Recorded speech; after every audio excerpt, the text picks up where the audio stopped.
is our only home. So treat her with love, with love. We won't be here long, so don't try and hold on to something that belongs to our daughters and sons.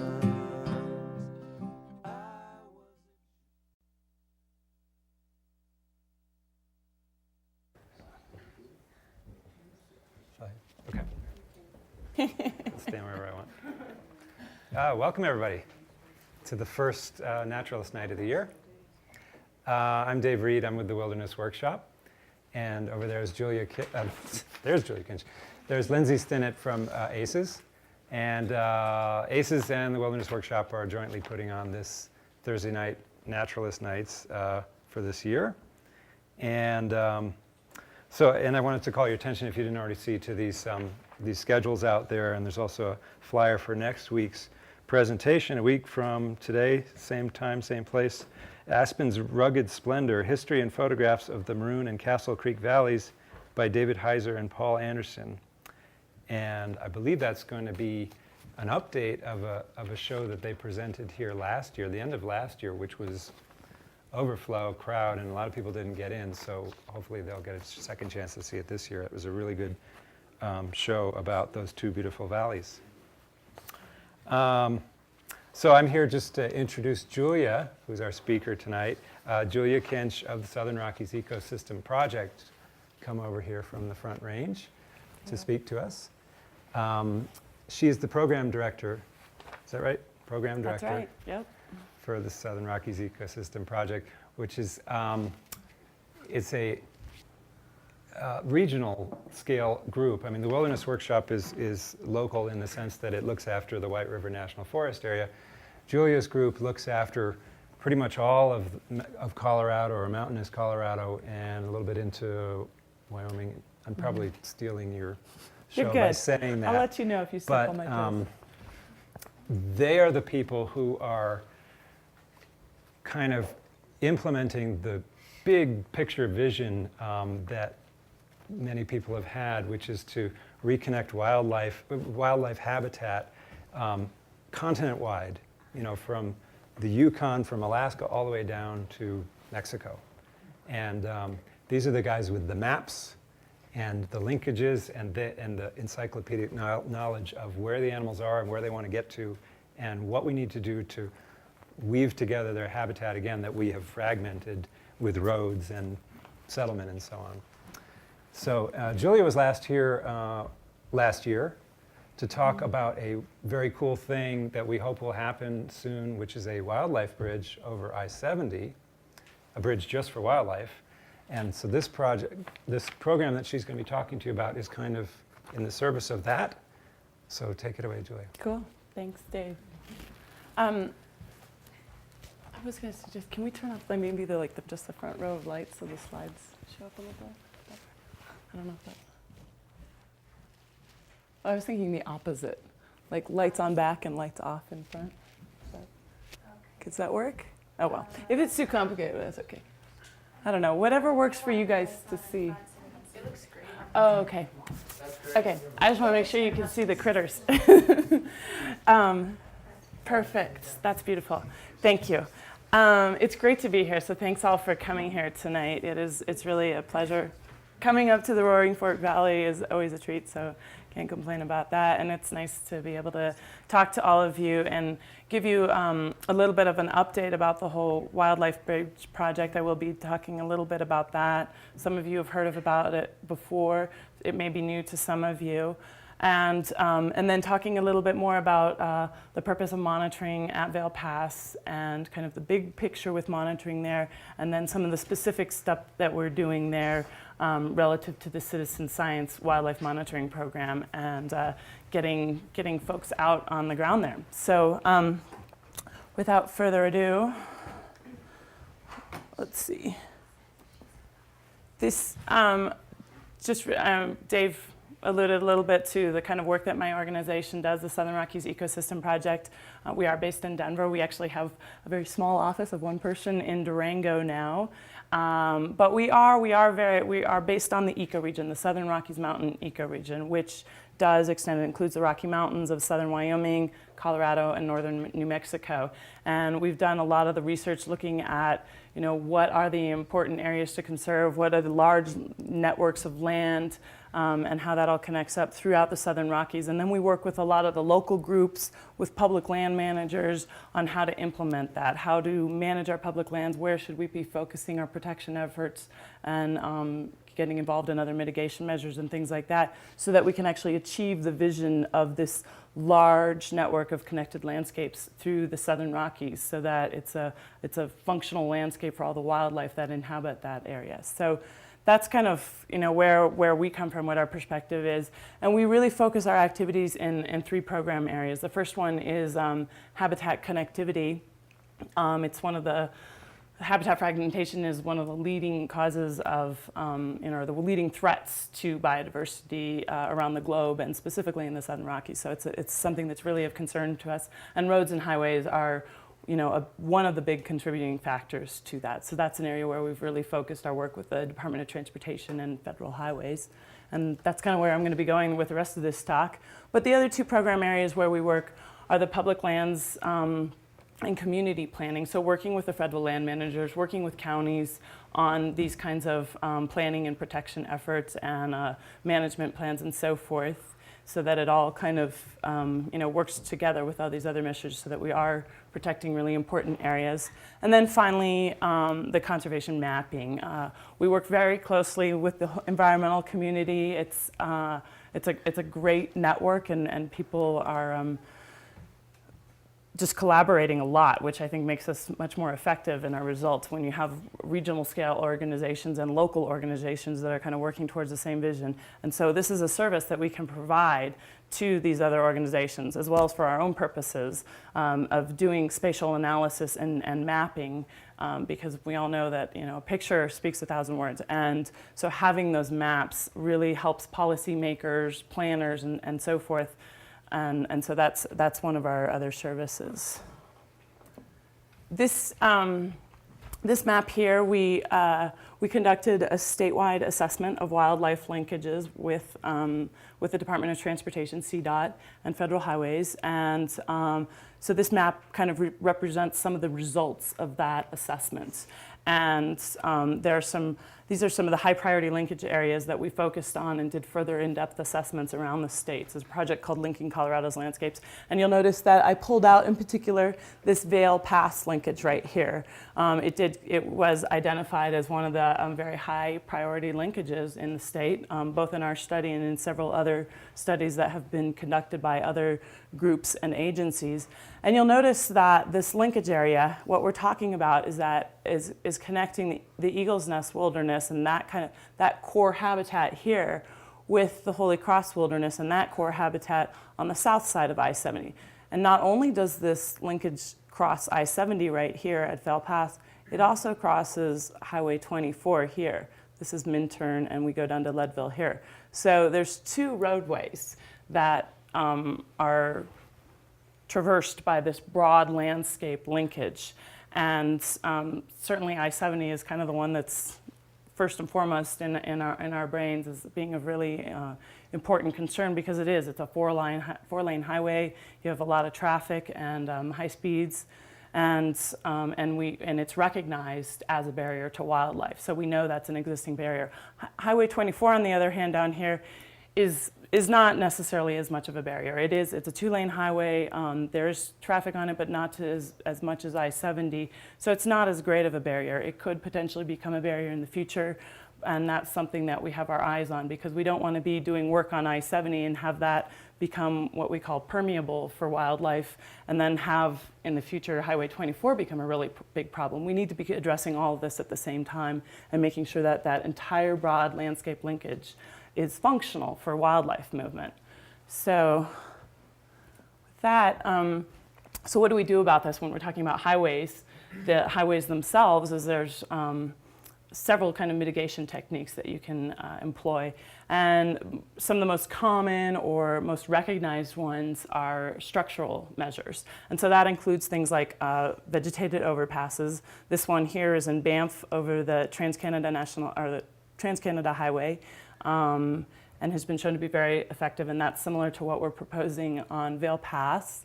You can also have these bridges, where the traffic is passing overhead, and animals can move down these natural drainages as they would anyways. And so that's also a very natural and functional type of wildlife crossing.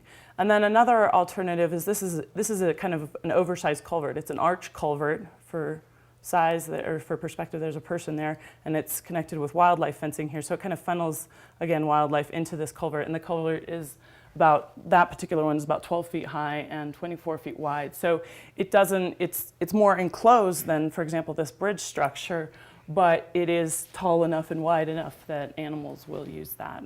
So that's one kind of thing, these structures, wildlife crossing structures. But there's other non-structural mitigation techniques, and that includes a lot of things like having very targeted signage for a particular stretch of roadway. I think some of the generic signage, like the yellow diamond signs that say wildlife crossing, or we kind of tend to ignore those because they're pretty generic. But if you do some really targeted signage that maybe is relevant to the particular season when the wildlife are most active, or the time of day, for example, nighttime, that can be much more effective. So here on Highway 13 in northern Colorado, around the Meeker Craig area, they have started a program where they reduced the speed limit at night by 10 miles per hour, so that drivers have more time to see wildlife on the roadway and to respond if there is an animal on the roadway. People tend to speed 10 miles over the speed limit anyway, so really they're going 65 instead of 75, but it still helps, and they're starting to see some trends where the animal vehicle collisions in that area are declining a little bit. So it'll be interesting to continue tracking that and seeing how effective it is. Another thing is what's called a wildlife detection system, and that is along the roadway you have these sensors, and they can be heat detection, or like a broken, when something crosses it and breaks a laser beam or something like that. Then what happens is when the detection system senses an animal, and presumably that animal is then crossing onto the roadway, then it sends a signal to this, like a flashing light or a sign on the roadway. So it's telling drivers that there's an animal on the road at that moment. So, really be aware, because there is an animal right there. So that kind of very kind of active systems and more targeted are showing to be much more effective as well. And some places where you can't put in a structure, or maybe you don't have the money for a structure, these are some other techniques that are used. So Vail Pass, this is an area that both our organizations and several other agency studies have shown that this is a really important ecological significant site for wildlife connectivity, habitat connectivity for wildlife. It's really it's part of what we call the spine of the Rockies, and it's a very important corridor for north-south movements for a number of different wildlife species. And one of the things that is really great about this site too, in terms of putting in a crossing structure, is that if you're going to put in an expensive structure such as a wildlife bridge over a highway, you want to make sure that the land on either side of that is well protected. So this is a site where we're already in that situation. We don't have to go out and do any land protection efforts, because the lands on both sides of the highway here are already in federal ownership. And on the north side of the highway, it's managed as wilderness. And on the south side of the highway, there's a variety of different management, but there's part of it that is managed for recreation and backcountry recreation, as well as motorized recreation, winter motorized, and part of it that is actually managed as a forested corridor for wildlife. So there are some opportunities there. We already have much more compatible land management along that area. So that's a really important thing to consider when you're putting in a wildlife crossing structure. This is a model of what a bridge over the highway might look like. We got a little moose over there on it. And so just to give you an idea, of course, it is only a model. There's a lot of things that would have to go in to designing it. And again, something that's important to notice, it actually does not extend beyond the bridge, but fencing, is also a part of this proposal. Having guide fencing that would actually guide animals towards the structure. And you can also, by having vegetation over the structure, those are things that encourage animals to use it and teach them actually to use that, because the studies have shown that there is a little bit of a learning curve. It takes a little while for these guys to figure out, okay, this is an opportunity for me to access this habitat on the other side of the roadway instead of trying to fight traffic and going over pavement. They learn this and they start to teach their young. It might take a couple of years, but it has shown to be really effective means for the greatest diversity of wildlife, because it's a very open structure, it's very natural. And the bridge is proposed as part, I'm sure you've all heard that there's a planned expansion of I-70 through the mountain corridor, basically from Denver to Vail. There's a lot of traffic on that part of the highway. And whatever alternative the Department of Transportation chooses for that expansion, they are going to be required to do mitigation for the impacts on wildlife habitat, for the impacts on streams, all these kinds of things. So the wildlife bridge really fits into that whole picture. And by proposing it now as an early action ecosystem-based measure, what we're doing is kind of planning for it while we're planning for the expansion of the highway. And so it's just much more effective and cost efficient to integrate these kind of mitigation measures into your planning process from the beginning. Because in the past, what's happened a lot is that we build a highway and then we're like, oh, we got to do something about the impacts to the streams and to the wildlife habitat that has been lost or impacted by this. And so then they do mitigation after the fact, and it costs a lot more because you have to go back and retrofit something, and it also is generally not as effective and as functional for wildlife. So we want to get this into the planning stages early, and it helps to meet several federal requirements. In particular, we have an endangered species in the area, Canada lynx. As you know, the lynx has been reintroduced into Colorado in the late 90s. The population is doing quite well, and there's kittens being born, and next generation is coming along, and there's a population that's being established in the Independence Pass area south of I-70, and we are seeing individuals. The Division of Wildlife has collars on these animals, and so they're able to track movement that is occurring north of the interstate as well, but we're not seeing as much of that. We're not seeing population establishment, again, because of this known barrier effect of the interstate really plays into that. So this, again, is by proposing the bridge, it helps to meet some of the Fish and Wildlife Service requirements of having a even larger transportation infrastructure, and helps CDOT to mitigate for those impacts. So this is when we come into wildlife monitoring now. This is a really important part of anything that we do. If you're doing these kind of mitigation measures, we want to be studying them from the beginning so that we know exactly where to put a crossing structure and how it should be designed. And then so we can also measure the effectiveness over the long run. And these are examples from Banff. We use the Banff example because it's been very well studied over the last 10 plus years. It's a series of 2 overpasses like this, and then also 22 underpasses along this stretch of highway that is more or less, I think, about 30 miles long, and it's connected by wildlife fencing. And what you see on here on the top of the overpass, this is a track bed, which is the same thing here that you're seeing the elk standing on here. And at either end of this is a camera, motion-triggered camera.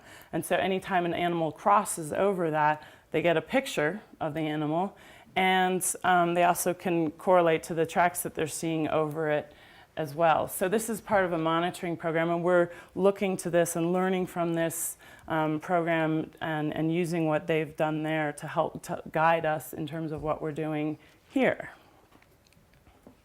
So at Vail Pass, the goals of the monitoring program are to collect baseline data on wildlife activity, what kind of species are out there, and start to get some sense of the population sizes, and to also to understand where they're moving, where they're most active or not. And then again, this pre and post construction of the data, so that can help to help us to measure how successful the structure is, if there's any kind of adaptive management we have to do down the road, and also so lessons learned in other locations.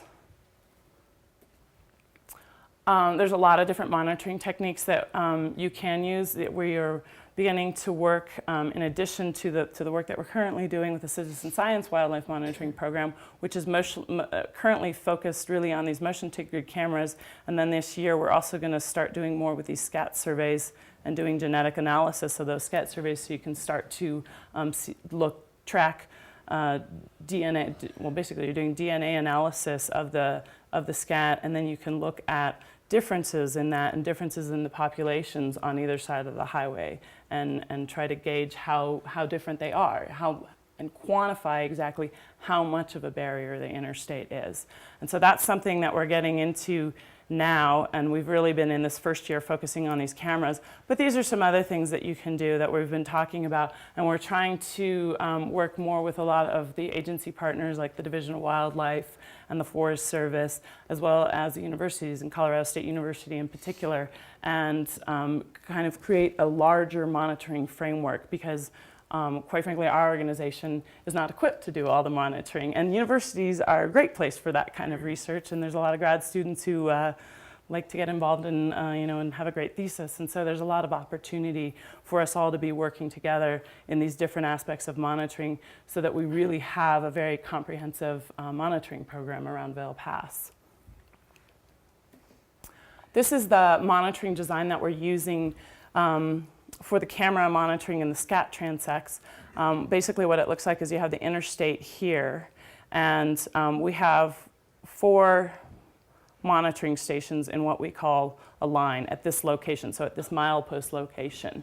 And so there's one on either side of the highway. If there's a bridge, they're under the bridge, or if there's no bridge at that location, then they're just adjacent to the highway. So one on the north and one on the south side of the highway. And then from each of those points, about 100 to 150 meters beyond that into the habitat further back in the woods, there's another monitoring station and a transect that we can walk and collect scat along that transect. And the transect's really just an imaginary line that we've flagged, and we know how long it is, and you go along that transect and collect whatever you see, and then that can be used for analysis later. So these cameras out here are these monitoring stations we call the approach cameras, or the approach stations, and these are called the underpass ones, just for our own vernacular, really. And this is just kind of just to give you an idea what that is. This is an underpass monitoring station. At this particular location, there is an underpass. So there's a camera here on one side and then one on the other side as well. And then 150 meters back, there's this approach camera out in the woods. And what we can do with that is kind of gauge what's going on in terms of wildlife activity adjacent to the roadway, or in this case, under the roadway, versus further back in the woods, and start to look at just any kind of patterns that you're seeing. Another technique that we've experimented with a little bit, we have a graduate student from the University of Montana who's working with us, and she's kind of measuring kind of cost-benefit analysis of different monitoring techniques where you get the biggest bang for your buck. And one thing she's looking at are what we call hair snares. And the way she set it up is that this is just a small plank of wood with a little kind of a scratchy, what we call a carpet tack. And it's just kind of a scratchy material basically. And if an animal comes up, they're very curious about it, and they come up and they look at it, and hopefully they rub a little bit of fur and leave a little bit of fur on it. There's also one back here on the tree, or this stump right here. And then you can collect those hair samples and also do DNA analysis on that. And there's also in California, and we experimented, our grad student experimented with this as well, you can use what was called a non-rewarding lure, and it's just a scent lure, and it attracts the animal to this location so that instead of walking 10 feet over here, they're walking by your hair snare and giving you the opportunity to collect that hair sample and giving you the opportunity to get that picture of them. So it's not having a huge impact on where the animal is moving and how they're going across the landscape, but it does, guide them more towards where your cameras are. So it's not a rewarding system, but it just helps you be able to track these animals a little bit better, a little more accurately. So the citizen science wildlife monitoring program is, this one part of the monitoring scheme where we can engage volunteer citizen scientists and train them to be citizen scientists. And it's a great way of engaging people in the community, educating people about what's going on and getting them involved in this. And we started the program just this past summer and trained 30 volunteers. We had another 30 on the wait list because people just kept telling us, they say they're out in the woods anyways, and they are happy to be involved with this kind of program, and it's kind of exciting to see what sort of animals are out there in the woods in your backyard, so to speak. And also people are very enthusiastic about the wildlife bridge and want to be involved in that, and they want to see it happen. And so they're happy to be a part of this whole process, which is really exciting. So what we're having them do is really helping with this data collection, because our organization is also very small. We're 4 people. We can't, my time is dedicated also to other things, so I can't go out in the field every day and check on these camera stations. So it really expands our capacity to do this monitoring work, which is excellent. And basically, it's also a pilot program because citizen science programs are being used more and more in areas around the country, and there's a lot of ways that you can effectively use citizen scientists and get really good data. And so it's a really great kind of program, and so it's something that we're down the road we'd like to think that we could use this model in other locations as well. So here are a couple of our citizen scientists out in the field and collecting some data. Basically, it's for the most part, what we've been doing over the last year has been pretty simple. It's been focused around these cameras, and so they go out, check on the cameras, make sure they're okay. Right now, we have to make sure they're not covered with snow, that kind of thing, and change the flash cards, download the images, change the batteries, make sure the camera's positioned properly, and everything like that. And then also track things like incidental evidence of wildlife activity, if you see tracks or something like that, and record all of this data and then enter it into the database. So those are the main tasks that we're involved in right now. And the motion-triggered cameras, I guess I've kind of talked about this already. This is our rhodocologist, Chris, training people on how to use them. And what you're really, the data that you're getting with that is data about which species are out there, and then you start to get a sense of kind of the relative abundances of those species at these different locations. And now that we're in winter monitoring, since this is the first year of the project, there's been definitely some bumps in the road, and we've had to figure things out. And winter monitoring has definitely been quite an adventure, because not only do we have to trudge up these hillsides in knee-deep snow to get to these cameras, which is kind of challenging, we also want to make sure that the cameras don't get buried by the snowpack. Sometimes we have to raise them up on the tree or the post that they're on just to make sure they're not getting buried, or make sure the wind's not whipping the snow into them.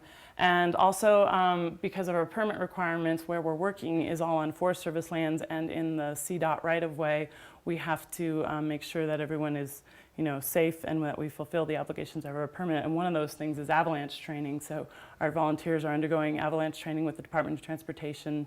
Our cameras aren't in any major avalanche paths, but there's always the opportunity of a small slope sliding or sloughing, and so just have to make sure that safety. So it's a lot of different steps going on to make this all come together. And then inevitably you have things where your camera lens does get covered with snow. And so that was one where we had to move it a little bit and try to protect it a little bit from the predominant wind direction so that it could actually take pictures of animals and not snow. But one of the other cool things about being out in the winter is that you get to see a lot of tracks and things like that. So we're actually doing a tracking course coming up in a few weeks. And volunteers get to learn more about that as well. So it's kind of nice. Some of the preliminary results. A lot of different animals that we've been seeing up there. Expectedly, we're seeing more deer than anything else. And there are a lot of deer out there, so it kind of makes sense. Now, these results are really from the months of July, August, September, October, and November is what we're tallying here. So our numbers are now going down in the winter because a lot of animals have moved down valley into winter range. There's not as much of wildlife activity up at this elevation in these areas. And so we're not seeing deer anymore. But in the summer and the fall, we got a lot of deer. We got a number of elk. The coyote is an interesting one because we're still seeing coyote relatively frequently at some of these stations, and I see a lot of tracks out there, especially the areas where it's not super deep snow, but maybe closer to the highway. We're also seeing in the winter a lot of snowshoe hares still. We saw them in the summer as well, but some of these other species we're seeing less of now. And then there was this one porcupine, which I don't know, I thought it was great. I was really surprised when that one came up, but why not, Why wouldn't he be there? Pine marten is kind of another one that is very interesting. I mean, we've kind of generally known that they're out there, but it's nice to really start to document, that they are out there and where they are and start to get an understanding of how many are out there as well. So it's interesting to start to tally these numbers. Another thing that is kind of common knowledge is, animals are more active during the nighttime. Well, here we're starting to have really direct evidence of that because our pictures, every picture gets a time and a date stamp on it, and so which is great information because then you know when the animals are coming by here. So then when I graph this out, it's real obvious. 8 p.m. to 12 a.m. and 12 a.m. to 4 a.m. That's when we're seeing the most activity. At noon, significantly less or relatively less. And so just some, trends confirming what we would expect.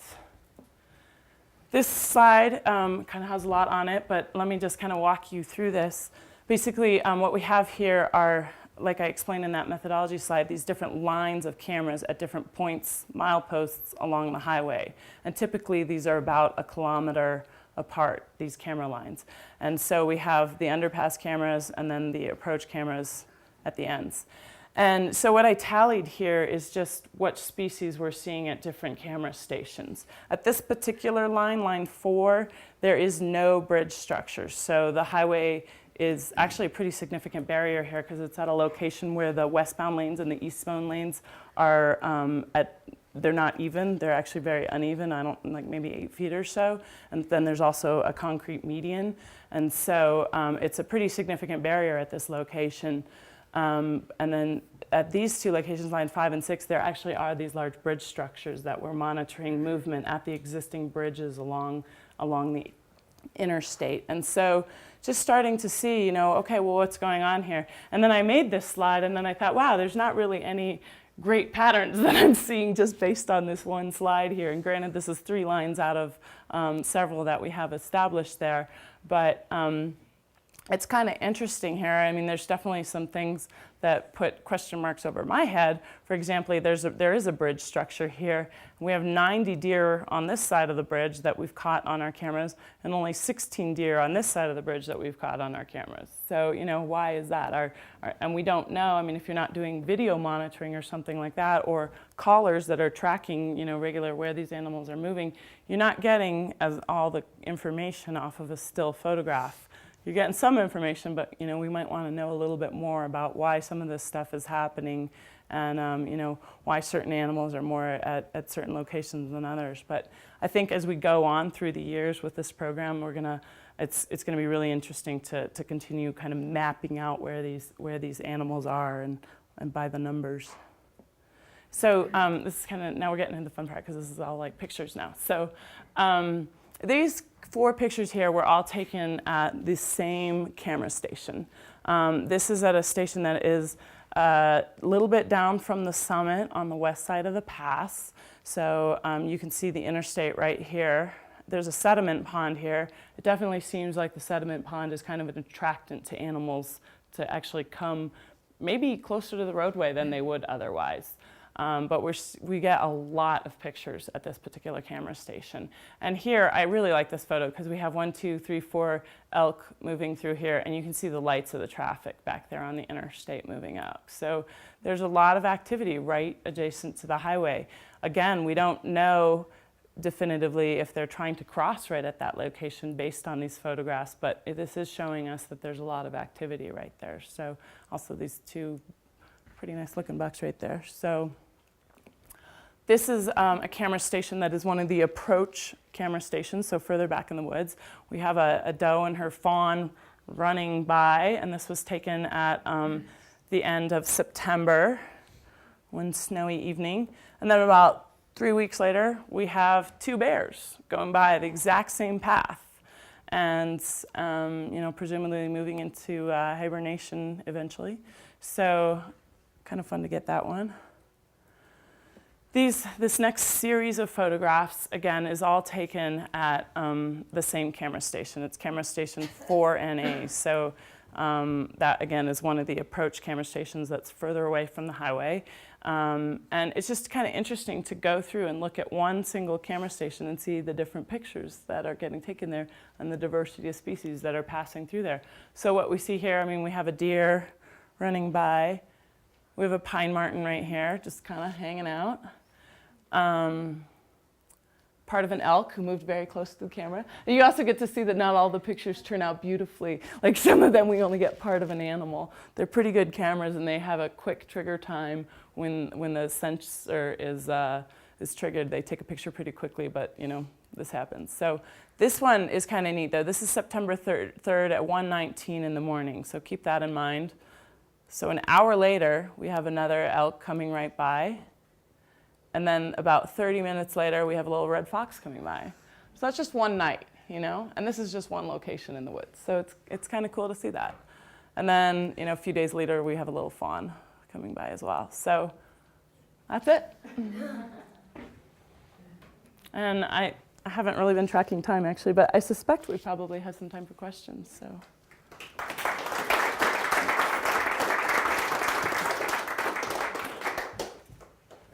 Sure. With your programs, you're going to be able to protect wildlife, produce more wildlife. Who's going to reduce people? Woo! We're only 4 people in my organization. I don't know if we can take that on. You're going to get more wildlife, and nobody's bothering to. Everything's exploding here. Yeah, no, it's definitely a good point. The human activity, both development and our recreation activities are going more and more just all over the place. We all have to come together on that one. Procreation. Right. The wildlife is going to expand, and a lot of them aren't afraid to come into towns. There's moose wandering around Jackson Hole, Wyoming, elk and steamboat. We're doing a good job. Well, we are, it's kind of interesting, because, there's definitely human activity in places that animals are used to going, and the animals aren't necessarily, they've shown in some instances that they'd rather keep going the same places they've been going through the generations than move, and, with this kind of work, what we're really looking at is making sure that they're also healthy populations and that they're, not becoming unnaturally genetically distinct and stuff like that there is ongoing genetic diversity and that, that lynx can move across the landscape. So we're not really, addressing some of the concerns that you're talking about of, human and wildlife. You're going to get more wildlife in what you're doing, I would say, because they're getting protected.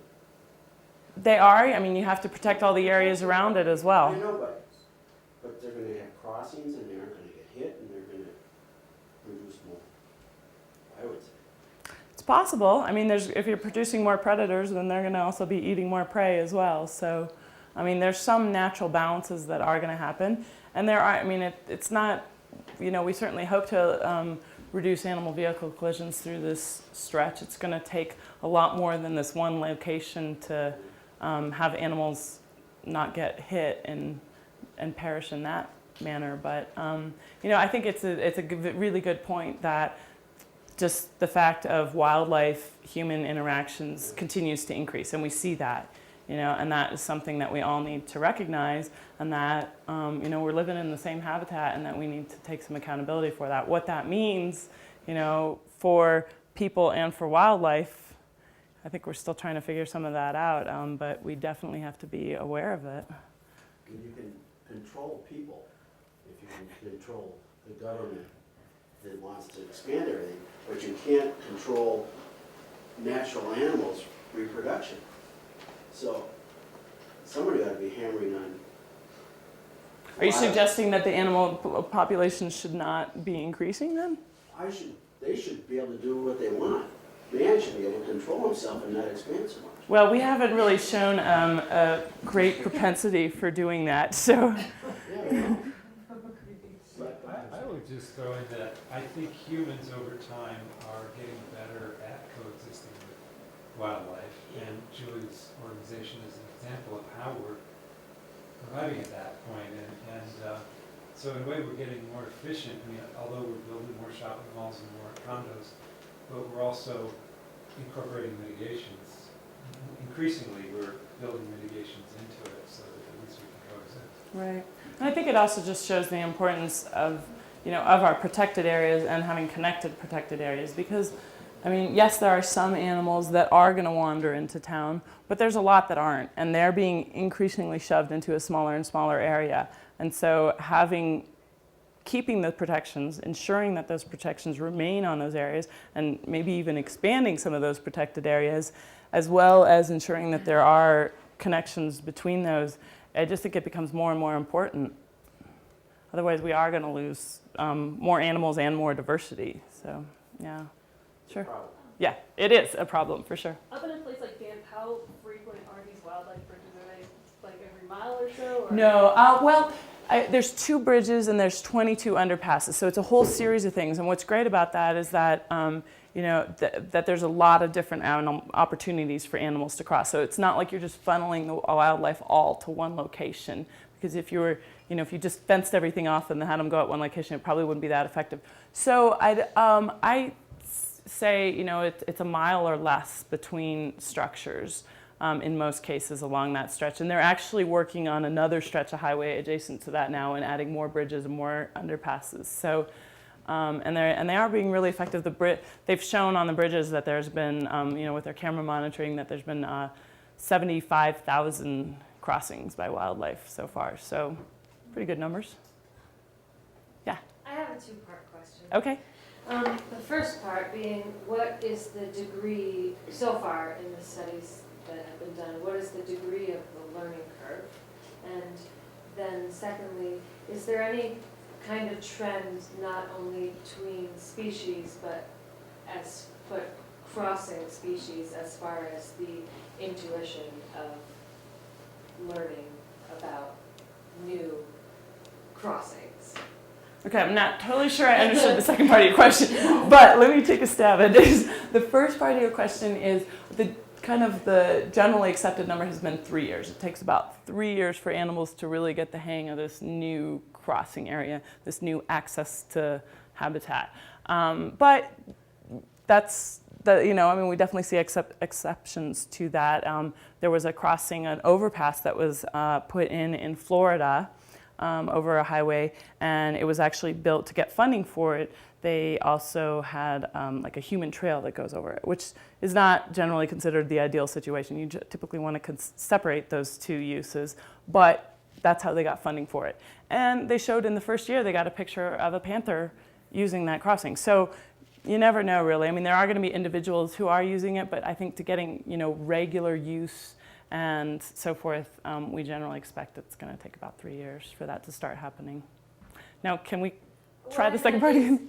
So if elk learn between their own species Mm-hmm. to use a crossing? Is it a trend that happens between species and not within one species? Yeah, no, that's a great question.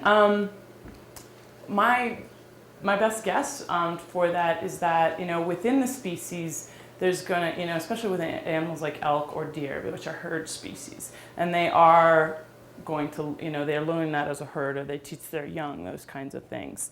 One thing that, for example, with lynx is there seems, it seems like even over a long period of time that there is some sort of scent track that is left.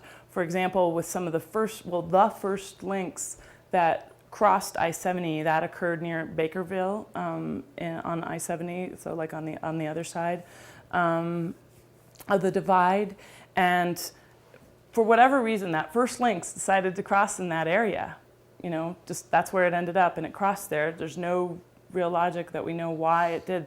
But then several of the subsequent lynx that crossed I-70 crossed at that location as well. So there's kind of an indication, once we can get one of that population to cross, it is going to help, that others will follow. So I think there are some species-specific considerations towards that learning curve that have to happen, Somehow they have to figure it out. Maybe if a snowshoe hare crossed at that point. Absolutely, which is one of the reasons we're really excited to see all these pictures of snowshoe hare. And I mean, obviously we see lots of tracks when they're out there, and I'm sure you guys see them all the time too. But that's a great indication of where lynx are going to be. Follow the prey. So absolutely. So we'll just plant some snowshoe hare over there and then tell the lynx to follow us. Could you tell it was different lynx? Of the one that we're crossing I-70? Yeah, because they had radio collars on them. Oh, they did. Mm-hmm. Yeah, absolutely. I was wondering, in Banff, there's many structures. Uh-huh. Is there any more than one structure being proposed here, or are we just talking about one overpass? Yeah, no, that's a really good question too, and that was one of the reasons why, again, besides the fact that it's a really ecologically significant site, but why this area on I-70 is really a good place to start, is because there are those bridge structures, and you saw a few pictures of them. They're pretty high bridges where the highway passes over, and they follow these natural drainages, and so there's vegetation underneath the bridges. Those are already there. They're lower down on the pass, and what the situation is that, so those start kind of, somewhat lower down on the west side of the pass, and then you get to a certain point when you're climbing up the pass towards the summit, and there's no safe crossing opportunities up there. And typically animals tend to follow drainages and ridgelines. They're not going to follow the ridgeline anymore because there's, the whole motorized recreation up there. There's a rest area. There's a sand shed that CDOT maintains. So what happens a lot is that, traditionally they may have followed ridgelines in areas where there's a lot of human activity in those locations.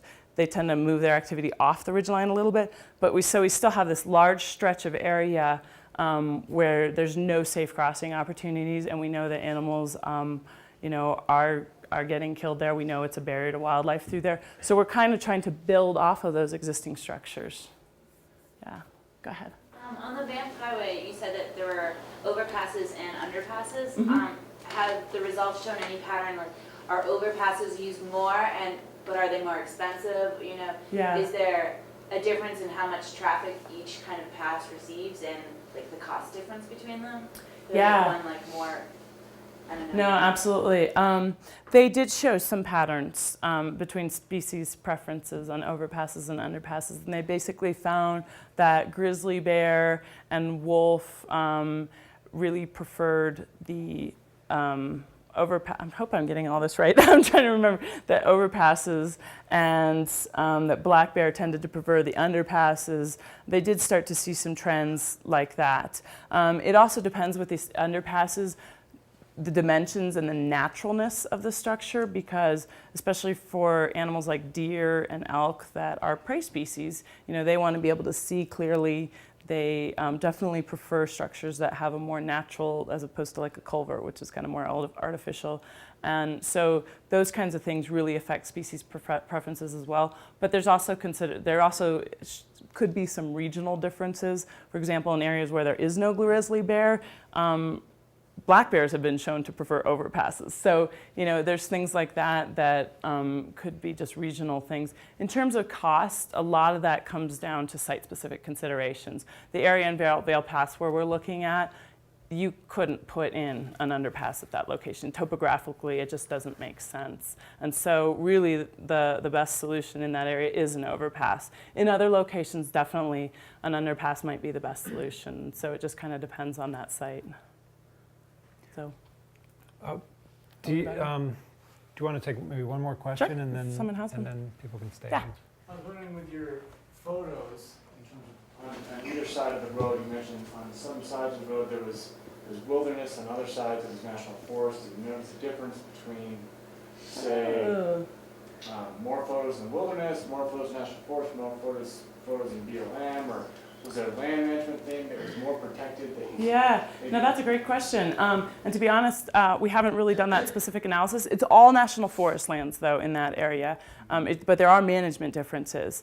So without having done a very in-depth analysis, but knowing a little bit, I can say that in a lot of areas, we haven't noticed a difference that I would attribute to that, except there's one area that does border the edge of where there is that motorized recreation allowed near the summit of the pass. And I'm getting pictures of snowmobilers, not wildlife.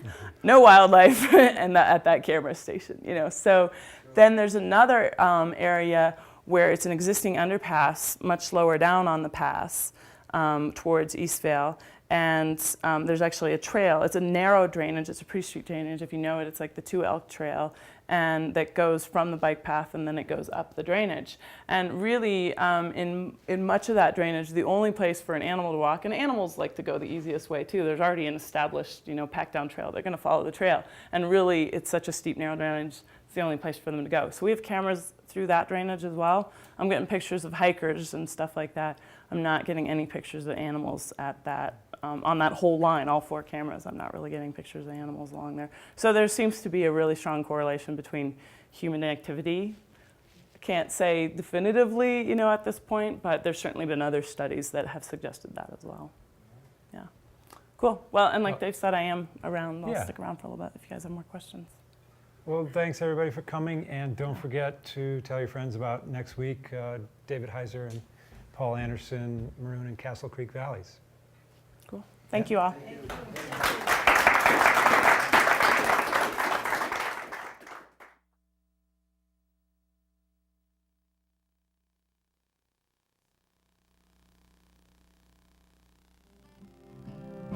So treat her with love, with love.